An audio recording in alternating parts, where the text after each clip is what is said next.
सीधा साधा मार्ग है, सूधो चले आपने धर्म, रसिकन सो प्रीतम का है, कब हूं काल व्रतानि। गृहस्थों तो क्या हुआ, क्या गृहस्थ भगवत प्राप्ति नहीं कर सकते? शिष्य के द्वारा किया हुआ पाप गुरु को भोगना पड़ता है। क्या समझते हो? यदि गुरु की आज्ञा का उल्लंघन करे तो समाज में गुरु को कह देना चाहिए मैंने तुम्हारा त्याग किया, तो बच जाएगा। अगर स्वीकार करता है तो शिष्य के द्वारा किया हुआ अपराध गुरु को भोगना पड़ता है। सो गुरु घोर नरक मा परे। इसीलिए जो सुलझे हुए महापुरुष होते हैं कभी शिष्य बुलाने की चेष्टा नहीं करते। कलिकाल है, उनको इससे मतलब नहीं हो। जैसे और पति पत्नी भाई रिश्तेदार नातेदार ऐसे एक संबंध और मान लिया गुरु, उनको ये मतलब नहीं कि मतलब क्या है। अरे कभी विचार करते हो कि तुम जो आचरण करते हो इसका हिसाब गुरुदेव के पास जाएगा, उनको भोगना पड़ेगा। क्या अपराध किया है गुरुदेव ने जो तुम उनको दंड देने के लिए उद्यत हो चुके हो? यह विचारी तज कुपथ कुसंगति, चल सुपंथ मिली भले साथ। भले कौन है? राधा वल्लभ भजत भज भली भली सब होए।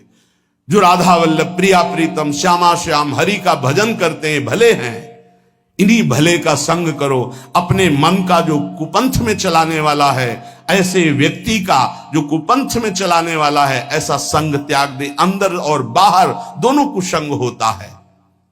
यह विचार तज कुपथ कुसंगति, चल सुपंथ मिली भले साथ। नहीं तो तू पछतई है मनु मींजी हाथ, बाद में तुझे पछताना पड़ेगा। संसारी पुरुष का लक्षण है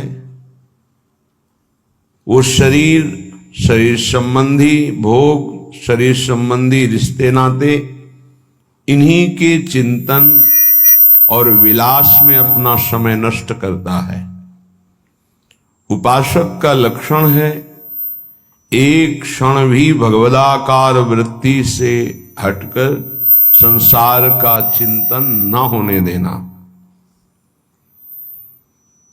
संसार की तो बात जाने दो, अन्य साधनों में भी रति न होना। अपने आराध्य देव संबंधी उपासना के जो अंग हैं, नाम जप, नाम कीर्तन, वाणी गायन, वाणी श्रवण, श्रीअंग सेवा, समाज की भगवत भाव से सेवा, लीला चिंतन, ये हमारी उपासना का स्वरूप है। इसी से हमें भाव देह की प्राप्ति होती है।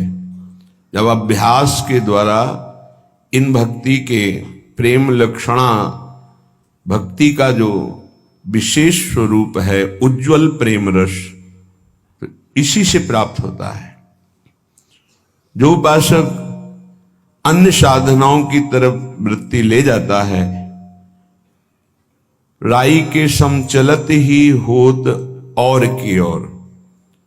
थोड़ा राई बहुत छोटा दाना होता है, अगर थोड़ा भी साधन में मिलावट हो जाए तो उपासना के उपास्य देव के रस में बाधा खड़ी हो जाएगी। ये उपासक बहुत ध्यान से समझ ले।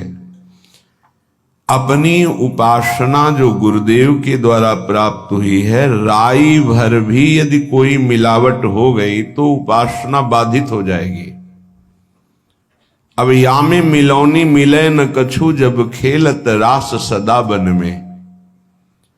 यदि वृंदावन का आश्रय है, वास है, उपासना है, तो या में मिलौनी मिले न कछु, इसमें मिलौनी नहीं मिलनी चाहिए।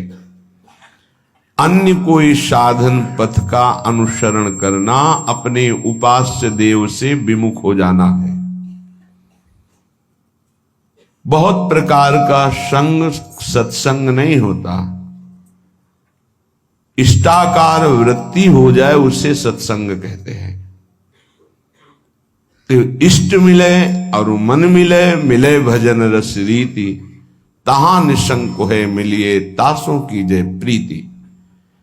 यदि इष्ट नहीं मिल रहा और मन का तात्पर्य है यदि वो चरित्रहीन है, मनमानी आचरण करता है, तो इष्ट गुरु से विमुख है। हमारा मन नहीं मिलना चाहिए, ऐसे जनों से नहीं मिलना चाहिए। यद्यपि परम स्नेही, चाहे वो कितना प्रिय संबंधी, रिश्तेदार, नातेदार, मित्र कोई भी हो, जाके प्रिय न राम वैदेही तजिए ताहि कोटि बैरिशम, लाखों बार सुना है, पर क्या आचरण में है? हमारे हृदय में ये बात बैठ जानी चाहिए कि जरा सा कुसंग हमारी उपासना के रंग में बाधा पहुंचा देगा। एक ड्रम दूध हो और एक खटाई की फांक छोड़ दो, सब फट जाएगा। उपासना दुग्ध जैसी निर्मल, पौष्टिक, स्वादिष्ट, पवित्र, स्वरूप बोध कराने वाली,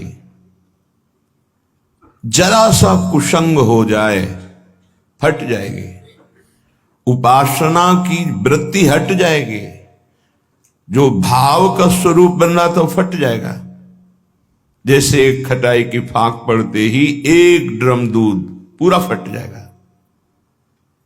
ऐसे कपट व्यवहार करने वाले, ऐसे भगवद विमुख आचरण करने वाले कुसंगी जनों को मन कभी नहीं देना चाहिए। अगर हम मन देंगे तो हमारा मन उपासना से हट जाएगा। साधना की बड़ी सूक्ष्म वृत्ति होती है, कभी कभी मन प्रभु में नहीं लगता, तो उपासक को उबने की जरूरत नहीं है, धैर्य की जरूरत है उस समय कि उसका मन किसी विषय में विषयाकार ना होने लगे। किसी व्यक्ति के संग की लालसा हो जाए कि अब भजन में मन नहीं लगता, चलो उसके पास बैठते हैं, तो वो गुण दोष से युक्त अंतःकरण वाला गुण दोष का वर्णन करके हमारे हृदय में राग द्वेष की वृत्ति को पुष्ट करेगा। कोई रागात्मक बात करेगा या द्वेषात्मक बात करेगा। इसलिए गाहन दूजी चाल, अगर हमारा भजन नहीं हो रहा तो हमको शांत गंभीर रहना है। कोई ऐसा कुसंग न हो जाए वृत्ति का, व्यक्ति का, कि ये भजन ना होने की वृत्ति लंबी खिंच जाए।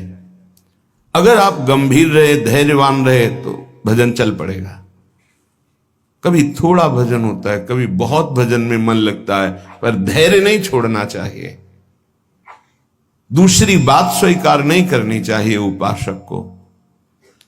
कोई ऐसा नहीं है जो हमारी वृत्ति को बदल सके। यदि नाम चल रहा है, अगर नाम भी नहीं चल रहा तो हमें धैर्यपूर्वक उस समय, भले सो जाए, एकांत हो जाए, उस समय काट लेना चाहिए। उस समय वृत्ति आई है। और चतुर उपासक तो जबरदस्ती वाणी गायन शुरू कर दिया, सत्संग शुरू कर दिया, जिससे हमारा चिंतन बदल जाए। पर कुसंग नहीं, मन नहीं लग रहा तो चलो अमुक व्यक्ति के पास बैठकर प्रपंच करते हैं, बातचीत करते हैं। वो राग द्वेष की वृत्ति भर देगा। बिल्कुल हटना चाहिए उपासक को।